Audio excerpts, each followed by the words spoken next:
Hello, all the crazy people out there. My name is Michael. I like wizards and dragons and making games, and let's talk about backing up your GameMaker projects. So, just to get this out of the way, there are other ways you can back up a GameMaker project. There are other ways that you probably should be using to back up a GameMaker project, but sometimes keep it simple, stupid trumps all. And I'm one of those people who believes that even if you're not going to use something, knowing that something exists and how it works and why it works is still, important knowledge to have in your arsenal. So let me go and open any one of these GameMaker projects that I've been working out of earlier in this Introduction to GameMaker series. This is the one for random numbers.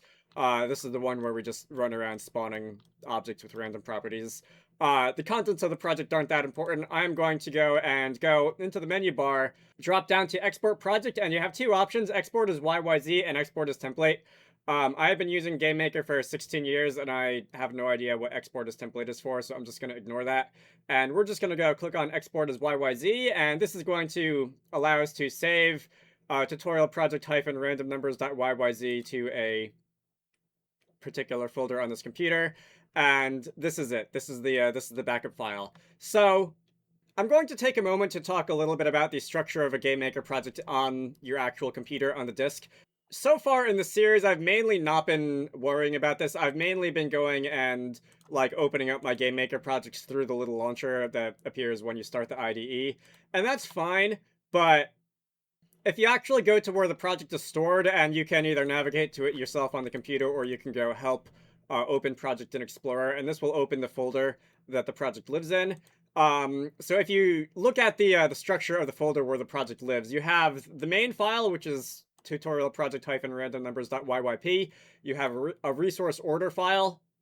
General computing advice, you probably want to make sure that, because I think Windows defaults to this off, where is it in Windows 11? If you go to Options, View, and where is it? Make sure that hide extensions for known file types is unchecked. That just makes life so much easier in so many ways.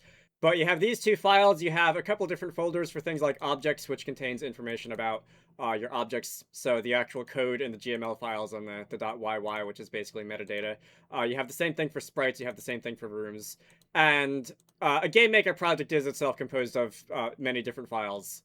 And you can't just take the YYP and email it to someone and expect them to be able to open your GameMaker project. You instead are going to want to go and export your project as a YYZ if you want to do that. And I think now we'll go in reverse. So if I close GameMaker, or if I close this project anyway, save changes. I don't think I made any changes, but we'll humor it. If I go and delete the project where this came from, you'll notice that it's if I try to open it, it's going to be gone because it's not there. If I actually close and reopen GameMaker, which maybe I should have done, the project in that recent projects list is just going to be gone.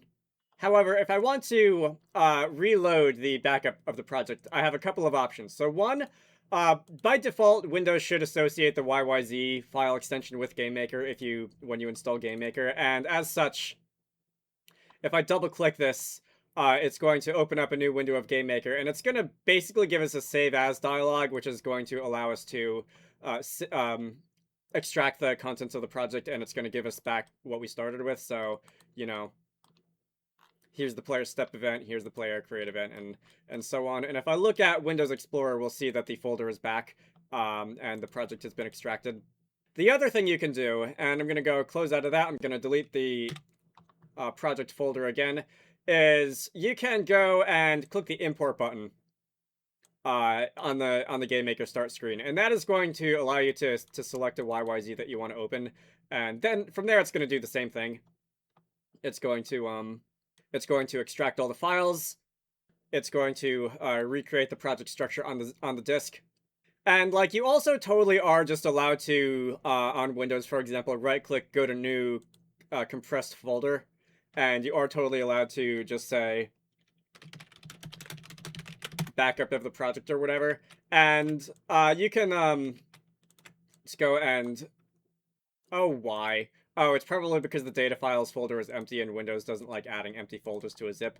Anyway, you can totally back up a GameMaker project like this just by throwing it in a zip file, or in a 7-zip file, or in whatever other archive format you prefer to use. And then you can extract the zip yourself and do whatever you want with it.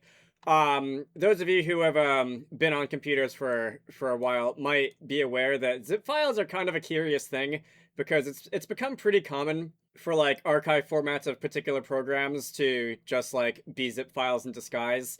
Even file formats that you interact with on a daily basis are often just zip files in disguise, things like docx, xlsx, powerpointx. If you know what you're doing, you can just like extract a Word document as a zip file and you can see like the contents of the document and embedded images and that kind of thing. And the same thing goes for a bunch of other file formats. They're really just zip files in disguise. And indeed, the YYZ file format is actually really just a zip file in disguise. And if you were to extract this as a zip, you would see that it's basically the contents of your project in a compressed archive format. For example, if you just change the file extension to .zip, you can open it up and you can see that this is basically just a GameMaker project in a zip file. Hey. And that's I mean, that's not super important. It is convenient to be able to associate this directly with GameMaker, but that's just a fun computer fact that some of you might enjoy. So I think that's it. I don't really have a whole lot to say about these. These are occasionally useful as a way to back up your GameMaker project or to send your GameMaker project to someone. Now, with all that said, there are other ways that you can and arguably should be backing up your GameMaker projects, and by that I mean source control. And source control is going to be the subject of the next video. If I have time, I'll record it today and hopefully get it up this weekend. Otherwise, look for a video that I'll be posting on Git in a couple of days. Anyway, until then, you should all go check out Wizarducks and the Lost Hat, which is one of the games that I like to work on when I'm not doing YouTube stuff. Link to the Steam page can be found down below. I hope you all found that useful, and I will see you all later. Special thanks to Zenjamin, Zach Robinson, Squareco, Spydeye Games, Pixelated Pope, Paradox, Nykotic, Manta Ray, GameMaker, GameArt Indie, Edward Holt, DJ Gibbles, Brenton, Bokeh Dev, and Argo the Knot for supporting these videos. If you want to join the ranks of these very cool people, head on down to the Patreon page in the video description to join the fun.